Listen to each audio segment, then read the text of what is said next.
Jā. Kā pēdējo 10 gadu laikā ir mainījusies Latvijas loma kopumā Eiropas Savienībā, un ko jūs prognozējat nākotnē? Nu, Latvijas loma, es domāju, vismaz tajā apzīmējumā mēs vairs neesam jaunvalsts, jaunais dalībnieks. Mēs pat varam teikt, esam pat aizvadījuši jau vienu prezidentūru. Un atkal tas nevajag savu pelnus uz galvas bērt. Tie ir mūsu dalībvalsts kolēģu teiktais, ka Latvijas prezidentūra bija viena no tiešām veiksmīgākajām. Gan lēmumu pieņemšanas procedūrā, mēs redzam par austrumu partnerību būtisku lēmumu. Mēs ar Ukrainu arī atminamies 14. gads un tālāk sekojošais, kas viss bija Eiromaidana un ar integrāciju. Mēs esam parādījuši, ka ar mūsu balsi ir jārēķinās, ka mūsu priekšlikumi ir racionāli un Eiropas Savienībai kopumā par labu esam un papildinoši. Tā kā 10 gadi, tas ir tas, ko Eiropas Savienība. Tagad jautājums, ko mēs esam guvuši 10 gados? Jāskatās jau 20 gadi šogad kā nekā.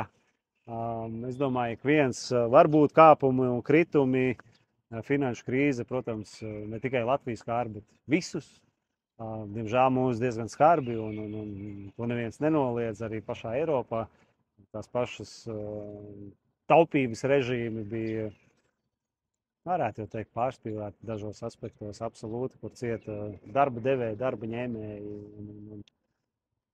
Jā, nebija tie labākie laiki, bet tajā visā kopējā nogriezienī es domāju, ka Latvija ir absolūti ieguvusi. Vai tā būtu pilsētu vide, vai tā būtu infrastruktūra, ceļi. Piedodiet, kas tagad teiks, kāda mums īstenībā ir normāla ceļa. Mums ir normāla ceļa.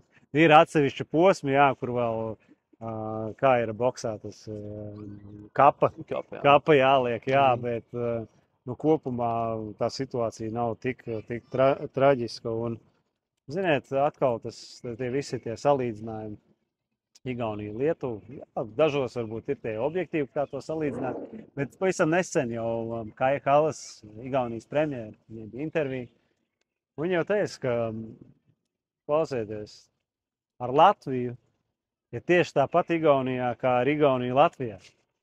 Pasēdēs viņiem tur labāk šis, labāk tas, un tad viņi vienkārši par to nestāst plašāk, un tā ir tāda veselīgā konkurence. Bet kopumā mēs esam absolūti ieguvēji.